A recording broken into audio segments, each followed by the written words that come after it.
आज हम एनालाइज करने वाले हैं यूएसडी कैड को। तो वही हम टॉप टू बॉटम एनालाइज करेंगे। अगर हम जब भी बात करें करेंसी पेयर्स की, तो हमें एकदम लोअर टाइम फ्रेम में ना जाकर थोड़ा हायर टाइम फ्रेम को ही प्रीफर करना चाहिए। लाइक 1 आवर में अगर आपको एंट्री भी लेनी है ना, तो 1 आवर के बेसिस पे ही एंट्री हमें लेनी चाहिए। ऐसा मेरा पॉइंट ऑफ व्यू है करेंसी पेयर्स को लेकर। तो स्टार्टिंग करते हैं हम। तो और मेरा दूसरा पर्सपेक्टिव ये है कि करेंसीज में जितना पीछे का डेटा को बैक टेस्ट करें, जितना पीछे से हम टॉप टू बॉटम एनालाइज कर पाए, वो ज़्यादा सही रहेगा।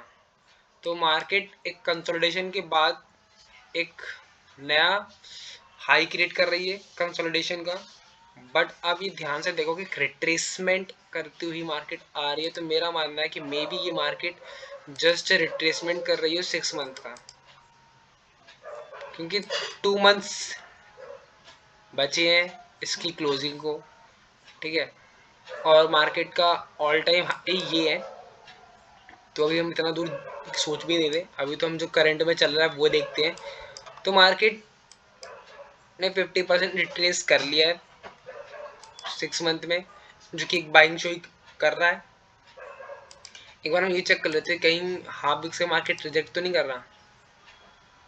नहीं, हाफ बिग से रिजेक्ट नहीं कर रहा। मेरा मानना है ऐसा कि अगर मेरी मार्केट इसकी हाफ बिग के ऊपर क्लोजिंग कर देती है तो एक अच्छी बाइंग आ सकती है। अभी तो ये सिनेरियो है।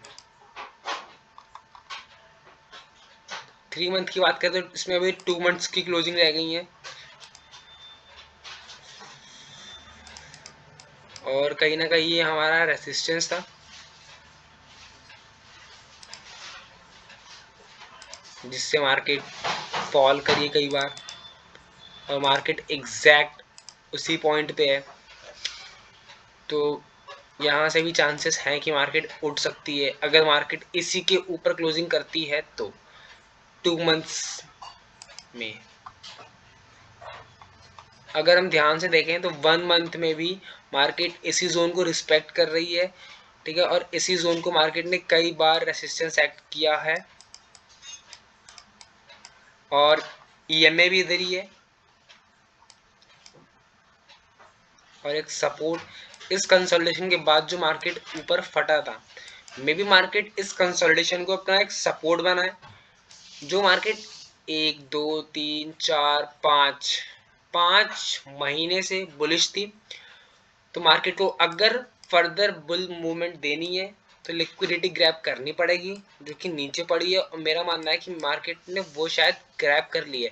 अगर मार्केट 19 दिनों में जो 19 डेज पेंडिंग है अभी, उसके अंदर इसके ऊपर एक क्लोजिंग कर दे तो बाइंग आ सकती है। बट अगर मार्केट ऐसे जाकर और ऐसे क्लोजिंग कर देती है इन 90 डेज में, और फिर अगर यहाँ पर रेसिस्टेंस फेस करा है, and then I can expect कि मार्केट इतना फॉल कर सकती है 1.3238 तक, इतना ये जोन। क्योंकि मार्केट में यहाँ पे एक सपोर्ट बना हुआ है, तो मार्केट इस सपोर्ट तक आ सकती है अपने, अगर इसको रेसिस्टेंस एक्ट करेगी तो। ऐसा मेरा मानना है अभी।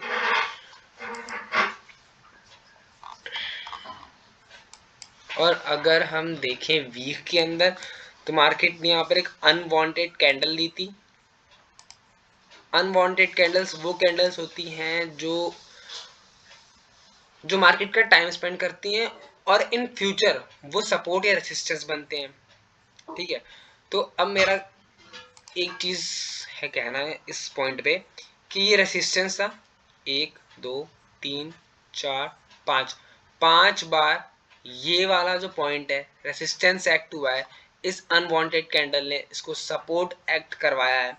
ठीक है, उसके बाद मार्केट ने अगेन हल्का सा रिट्रेस किया इस पॉइंट से इस पॉइंट तक का जो रिट्रेसमेंट जोन होता है, उसे रिट्रेस करके जो फर्दर बुल मूवमेंट देनी थी वो दे दी मार्केट ने।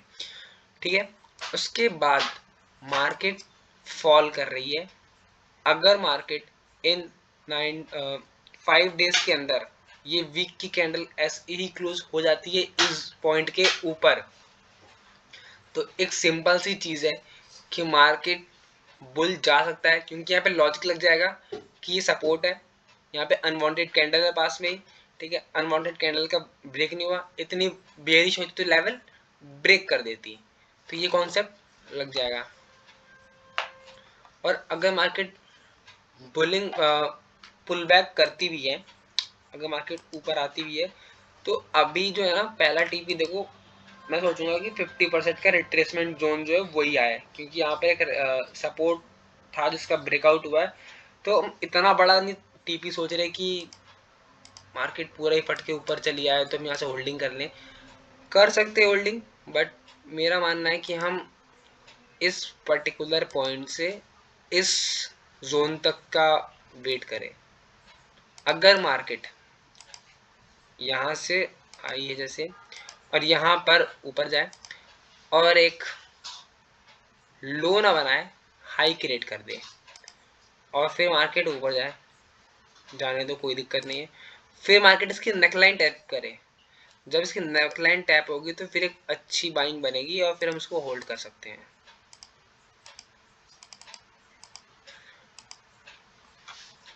ये चीज़ जो मैंने भी बोली है, ये मेजोरिटी ऑफ चांसेस है डे में होने के, कि डे में ऐसा हो सकता है कि मार्केट में भी फर्दर ये चीज करे।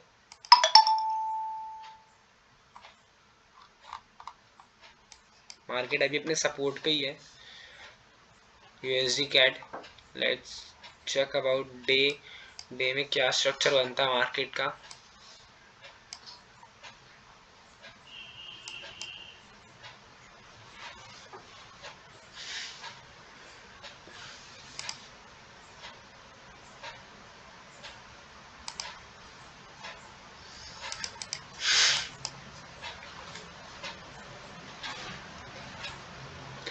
अपकमिंग डेज और अपकमिंग टाइम में मार्केट के लिए पहला रेजिस्टेंस ये वाला जोन बनेगा, क्योंकि एक बार रेजिस्टेंस यहाँ पे फेस किया था मार्केट ने, फॉल आया था, सिर्फ टैप करके ही फॉल आ गया था, फिर यहाँ पर उसका सपोर्ट बनाया, फिर यहाँ पे डबल बॉटम का स्ट्रक्चर बना के फिर मार्केट ने बुलिश मोमेंटम दिया, फिर इसी लेवल के पास में आके ब्रेकआउट किया, बट ब्रेकआउट उतना अच्छा था नहीं, फेक ब्रेकआउट कंसिडर हो गया, फिर वापस ऊपर है, बट ईएमए का प्रेशर लेकर मार्केट फॉल कर गई। तो मार्केट अभी ईएमए को भी अच्छे से रिस्पेक्ट कर रही है, तो इसलिए मैंने कहा कि ये जोन, ये लेवल जो है आने वाले टाइम पे या फिर आने वाले दिनों में मार्केट के लिए एक रेसिस्टेंस फेस करेगा। क्यों? क्योंकि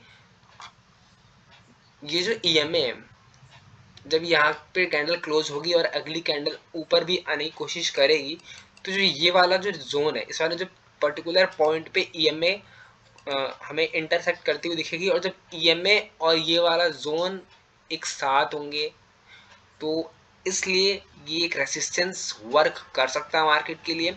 अगर आपको यहाँ पे डबल बॉटम का स्ट्रक्चर दिखता है तो पहला टीपी हम यहाँ तक का सोच सकते हैं, मेरा ऐसा मानना है। वहीं पर अगर हम 4 आवर की बात करें, 4 आवर में मार्केट कहीं ना कहीं बुलिश एंगल्फिंग दे रही है, जिसको कई लोग ट्विजर बॉटम भी कहते हैं। बट मेरा मानना ये कि अगर मार्केट ऐसे आकर ऐसे इस जोन को ऐसे सपोर्ट ऐड करे और फिर ऐसे ऊपर जाए और फिर इसकी नेकलाइन को टैप करे, फिर we can expect a bull move from that point.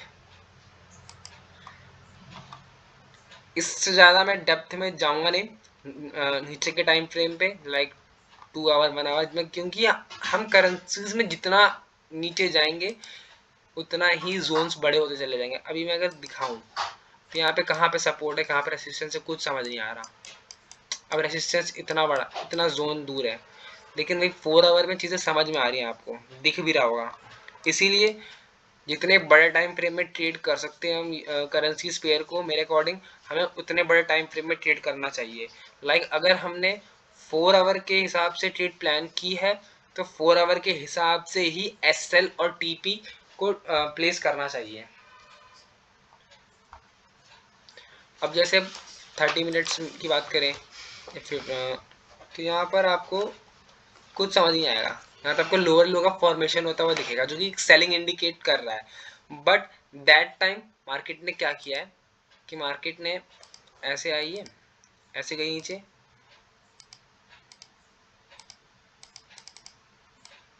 कहीं ना कहीं जो मैंने भी बोला था, ये वही चीज नहीं है कि मार्केट का ये लो है तो ये हाई बने और इसके नेकलाइन जब टैप हो तब हम बाइंग को एग्जीक्यूट करें अपनी, तो अच्छी बाइंग आ सकती है। बट ये 15 मिनट्स और 30 मिनट्स में है। मार्केट अगर बाइंग देना चाहती है तो दे सकती है बाइंग, कोई दिक्कत की बात नहीं है, लेकिन wait for the structure confirmations, ठीक है। तो इसीलिए, बट अगर 4 आवर में कन्फर्मेशन मिले, क्योंकि ये देखो सिंपल सी बात है, छोटा टाइम फ्रेम बड़े टाइम फ्रेम की रिट्रेसमेंट कराता है, लेकिन अगर वहीं पे 4 आवर में एक स्ट्रक्चर बने अच्छा खासा, तो जो इम्पैक्ट है ना, जो मार्केट में मंथ में 3 मंथ में 6 मंथ में जो फॉल आया है, उसका रिवर्स होने का चांसेस ज्यादा है। बात समझिए मेरी, मैं ये कहना चाहता हूँ इन सिंपल वर्ड्स, अगर जितना बड़ा टाइम फ्रेम है, लाइक 4 आवर है, 1 आवर या फिर डे है, अगर इसके अंदर कोई पैटर्न फॉलो होता है ना, इसके अंदर अगर मार्केट कोई पैटर्न बनाती है, तो जो उसका इम्पैक्ट है बहुत ही अच्छा पड़ेगा मंथ के टाइम फ्रेम पे। लेकिन अगर 15 मिनट्स में इम्पैक्ट पड़ना है तो वो 4 आवर तक ही पड़ेगा। 15 मिनट का जो स्ट्रक्चर है मेरे हिसाब से वो 4 आवर के टाइम फ्रेम तक इम्पैक्ट डालता है, और जो 4 आवर का टाइम फ्रेम है, फिर डे का टाइम फ्रेम है, वो इम्पैक्ट डालता है वीक, मंथ, 3 मंथ में। तो इसीलिए हमें हर एक टाइम फ्रेम को महत्व देना चाहिए, बट इन करेंसीज हमें ज़्यादातर 1 hour, 2 hour, 4 hour, day, week, month और 3 मंथ को ही प्रायोरिटी देनी चाहिए। तो मेरा भी ऐसा मानना है कि मार्केट अगर डे में आज की कैंडल की क्लोजिंग यहीं पे करता है, तो सिंपल सा कॉन्सेप्ट लग सकता है हमारा कि इतनी ही बियरिश होती तो लेवल ब्रेक कर देती, बियरिश होने के बाद लेवल ब्रेक नहीं हुआ है। दूसरा ये है कि